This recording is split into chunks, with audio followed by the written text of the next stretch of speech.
Good morning, Scott. How how is it? How are you feeling? Going well. Fresh haircut outside. It's I weather's see. perfect here. 72 degrees, sunny. Nice. Nice. Well, good morning to everyone and good morning, Revolution. You're outside enjoying the great outdoors. I'm inside. Let me take off my hat. You're getting ready to go on vacation, are you? Yeah. Gonna head down to North Carolina. Um, my wife has family down there, so doing kind of a family reunion thing, renting a house and go to the beach and ride my bike. Maybe considering taking my canoe down. Um, the Nice. Cape Fear River is supposed to be really nice for canoeing, so I didn't know you were a canoer. I'm just recently getting into it. I mean, I went on and off when I was a kid, but Mhm. I really enjoy it. It's very relaxing. You How's your said you J enjoy it stroke? too, though, right? I'm sorry? You mentioned that you like canoeing as well. I love it. I love it. I haven't done it in years, but when we were younger, we went out a lot. How is your J stroke? Developing, Okay, uh, developing. So you want to, stay on a steady forward yeah, and not linear no coast. deviations. No That's deviations. No deviation. Well, maybe we'll talk a little bit about that as we go forward. This week is an important week in the country with regard to the issue of immigration. Today, there will be candlelight vigils this evening all across the country, uh, calling attention to the crisis on the border, the camps, concentration camps that have been set up by the Trump administration in which they house children and families. And so we encourage everybody to participate. Um, and it and is a that, crisis at the border, but it's a crisis throughout the country because in addition to the Customs and Border Patrol facilities, there are also ICE detention centers, um, throughout the United States. And there's a growing fight back against them. The People's World just had a great article by a comrade from Illinois named Zach, who um, was involved in an effort to get ICE out of his community, and the effort was successful. really, oh, Yeah, that's when you say out of the community. uh, I think I have to reread the article. I can't remember if it was there was a detention center there and it was shut down, or they were going to install one there, and that effort was prevented. But they blocked an ICE detention facility in Dwight, Illinois. Oh, that's good to. That's an important victory, and we're going to need important victories, big and small. On Sunday, the Trump administration has said that they're going to begin rounding up and deporting 1 million immigrants in this huge sweep across the country. And that's going to be a big blow, to not only the families, but to uh, everybody who is concerned, neighbors and co-workers and so on and so forth, Well, and to and democracy also in general. and to democracy. I mean, the phrase like rounding up 1 million. I don't care what like category of person you put after that. There's there's no situation in which that's acceptable. Um, like so the fact that we're talking about this now as a matter of course in this country is terrifying. And this is it was originally supposed to be a couple weekends ago, right? And then they pulled back on it. Yes, well, it seems that there are rifts within the administration with respect to these issues. People are being fired and left and right, and so there is a growing, you know, distrust and the lack of confidence, even within the upper echelons of the Trump administration. And I think that that brings out that, the importance of speaking out, of engaging in action now to stop this. Like, because resisting now it's not dangerous for, well, I should not, that's not entirely true. It's not dangerous for many people. The act of speaking out, the act of resistance is not yet criminalized. It might be difficult, it might be uncomfortable, especially, if you're somebody who identifies as a Republican, but who's disgusted by what the regime is doing. If this process keeps going, it will become more and more dangerous to take a stand against the Trump regime. So, well, when you say dangerous, I think that you have to view risk within the context of the struggle for democracy and its breadth and depth. In other words, the more people who are involved in a particular struggle, the wider the coalition, the greater the activity, the equals, in my experience, the less risk that's involved, absolutely. Security comes from involving people in struggle, That's what we've always said. In fact, that violence is the weapon of the capitalist class, and the weapon of the working class is solidarity and organization and numbers.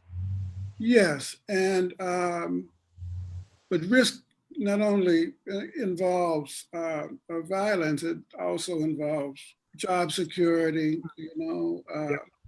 It involves your ability to take out loans. It involves your relationships with families and neighbors and so on and so forth, because there's always historically one of the hallmarks of the McCarthy period was the attempt to isolate people. In fact, I read an interesting article by George Will, of all people, who reviewed a biography of a Washington Post reporter whose father was in the party.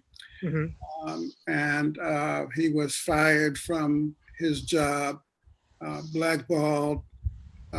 He got another job in another city. The editorial board found out he was fired again. Wow. 2 or 3 times. And then finally he got a post at a newspaper in Wisconsin, and he was able to keep that and support his family, but it did tremendous damage to everybody concerned. And even George Will, a right-wing nut job as he is, spoke to the harm that did, So, and that's one of the funny things, because if you look at how anti-communism works, there's an expiration date on it. The same people who might be talking today about how Venezuela is a rogue authoritarian state, socialism has failed, whatever, might very easily also speak out against the McCarthy period here, might talk in favorable terms about the Cuban Revolution, about the Russian Revolution. That's my experience from teaching history anyway. After a certain point, you get that 2020 hindsight. It's just, reminding people that the fight for liberation is also happening now. And it's not enough to take the side to be on the right side of history 50 or 100 years ago. You also got to do it now. It's important to take a stand. And the more people who take a stand, the greater the possibility of success is, Yep. The important thing is numbers. And there's that old cliche, there's safety in numbers. And so the greater the coalition, the wider the breadth of it, the more people are involved, the less the danger and risk that presents itself. And the good thing is that we are in a upsurge in the democratic and working class and people's movement as we're going into this election cycle.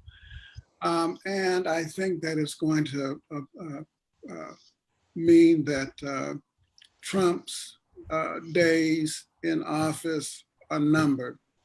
And not only Trump, but also the Republican, I'm trying to think of a polite way to describe them. Lackeys, might be a good word.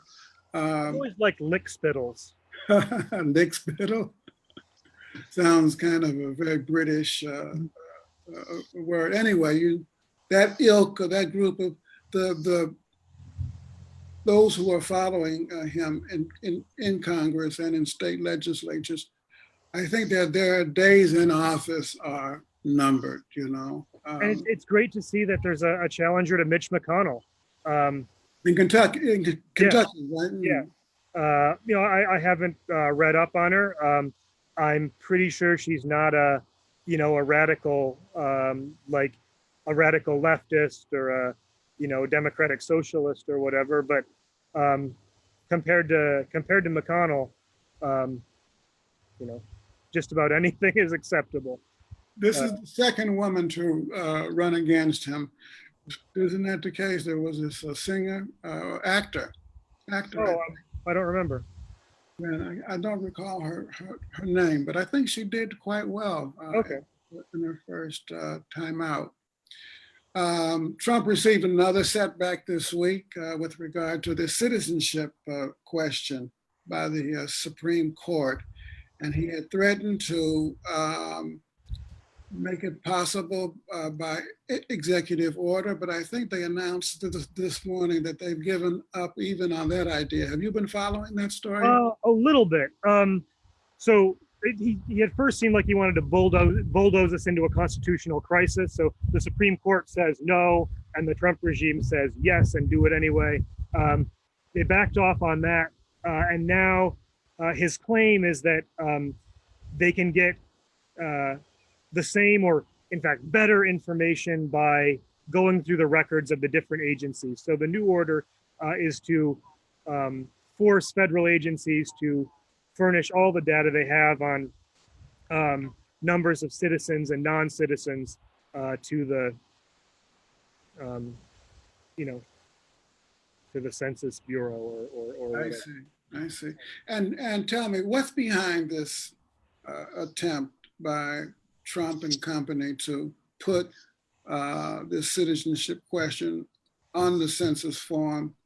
Well, I mean, first of all, to intimidate, I think, to keep people from responding to the census, which the census data is used to calculate all the levels of federal benefit programs and everything like that. So it would make it presumably much easier to attack those programs and sort of make them base them on junk data. But also it plays into the whole gerrymandering scheme. So you want to undercount Latinos who tend to vote Democratic by driving them out of the census pool, intimidating them. I don't know. What's your thoughts? Right. I mean, I think that that's exactly the point. And they discovered some documentation from some of the Republicans who were involved in the case. I think it was in Texas, they admitted that the reason that they wanted to put the citizenship question in the first place because it would lower the what's the word I'm looking for? It would lower the oh golly, it would help me out here. It would lower. It would undercount a section of the population that traditionally votes Democratic. Right. In this Yeah. case, Hispanic voters and Yeah. African-American voters and so on. Thank you. I had a Uh, senior moment, having more and more of those as I age. So, and they were afraid that the admission of this would be discovered in the court proceedings in a legal maneuver called discovery. yeah. You know, and that's one of the reasons that they backed off. Well, the dangerous thing is that the reason the Supreme Court, as far as I understand it, the reason the Supreme Court refused the citizenship question is because there was evidence that it had no purpose related to the data of the census. It was purely a political move to give the Republicans the upper hand. What that means potentially is that if the Trump regime can come up with a different rationale, that it may yet be admissible. So this fight is not over, and there's absolutely no reason that the census needs to count. How many people in a given census area are citizens versus non-citizens. It has no meaning. Right. Well, in a certain sense, the struggle is never over, and therefore it's there's always a back and forth, and when they're set back, they find, other avenues to go down, The question of citizenship and voting, raises, I sort of think that, we've taken a very clear stance against voter suppression. Every eligible voter has to be allowed to vote. Their vote has to count. We also need to be talking, I think, about expanding, the voter rolls, not only by offering a clear, accessible path to citizenship, but even, I would say in some cases, allowing non-citizens to vote. For example, there's no, to my mind, no reason why somebody who is not a US citizen, but who lives in a city in the US, pays taxes there, shouldn't vote in the local school board elections, the municipal elections, serve on a civilian police review board if there's such a thing. Right? I think we need to. There are already towns in the United States where non-citizens are allowed to vote in local elections. That's an interesting question. I think maybe we should come back to it in an upcoming. I'd have to think about that a little bit. We on the left are always accused of open borders, Mhm. open now voting rolls, and so on and so forth. And so you got to think about the implications and possible argumentation. And I haven't honestly thought that one through. One of the things that we wanted to get to before we end was a mailbag question that we received from one of our people who look at our website or Facebook. Yeah. What was the question? Well, it wasn't so much a question. This one was a piece of, well, at least hate mail, or at least bordering on hate mail, which we get occasionally. Less than you might think, or more than you might think. I don't know. But amidst all the sort of, you support a failed ideology. If you come to take my guns, I'm gonna whatever. Was the assertion that you can't have socialism, you can't have equality, because all humans want to be better, like better than other people. That we just, as humans, we just want to be, be better than others. And that struck me as really off. I don't think that's the case at all. I don't know. Do you have any thoughts on that, Joe? Well, there is conflict and competition that emerges out of the struggle to survive, you know. And so on the one hand, people are forced to cooperate in order to provide shelter and food and so on and so forth. But at the same time, in the course of that cooperation, competition develops, you know, and there is a striving for superiority or domination, of having a bigger share of the pie, so to speak. Is that genetic? Or Or learned. is it, I'm sorry? Or is it something that, you know, we have these altruistic patterns of behavior evolutionarily sort of built in, but also the competitive patterns, and given forms of society bring out one or the other. But and even beyond that, I think what most people want isn't to be better than someone else. I think people want to be better than they were the day before. They want to, you know, work at something they find meaningful, and have, you know, the ability to develop and advance themselves, but also the security that, you know, they don't have to compete just for the basic necessities of life. I think, you know, we've gotten into a situation under capitalism where people feel like they have to be like better than someone else just to stay alive, right? You have to outcompete your neighbor, like work harder for less money to just to keep your job, just to be able to feed your family. Like you have to be better than someone else just to get health care. And that's not human, that's capitalism, right? That's something that, you know, it's a way in which our society is deformed and deforms our way of thinking, and we can fix that.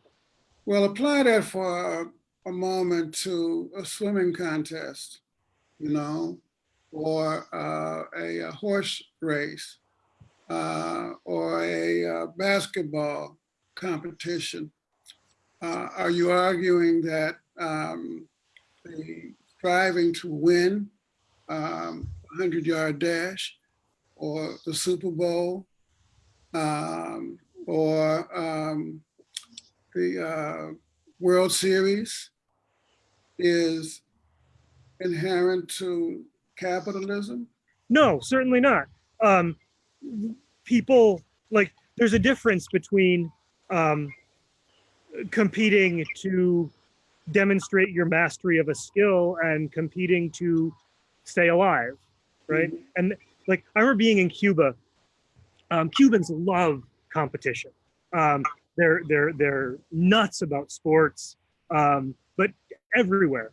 I remember going down one of the streets in Havana. I stopped to get a sandwich, and the sandwich vendor had on his cart, you know, like national champion of sandwich 2010.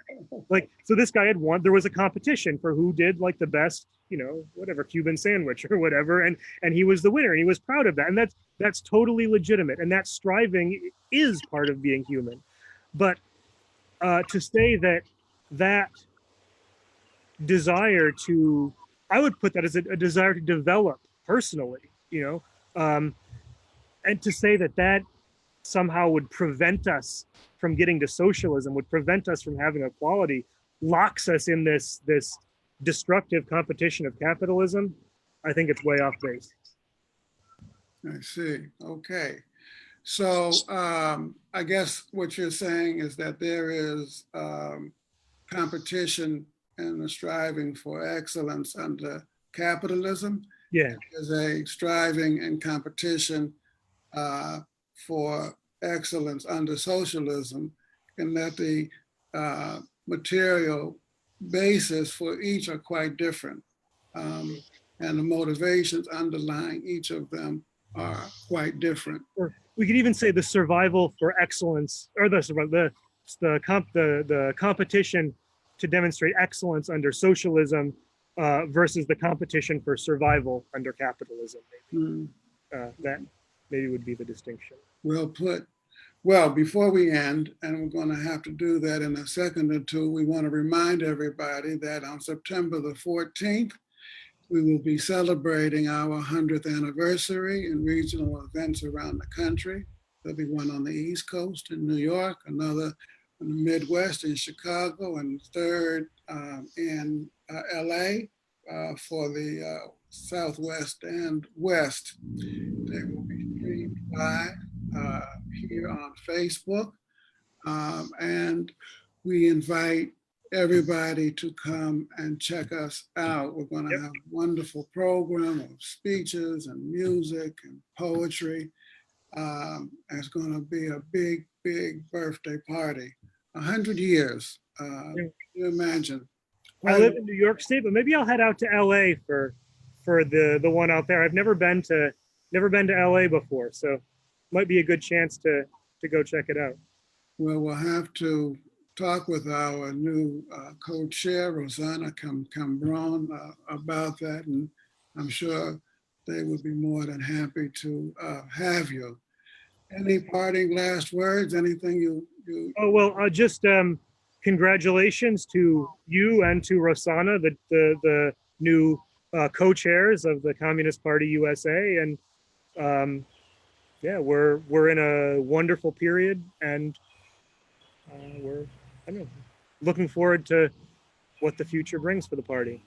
Great. Let's try to have Rosanna on next week. Absolutely. Talk a little bit about the convention and what comes next for the party. What kinds of issues are we focusing on, and what our vision is for the party in the next period.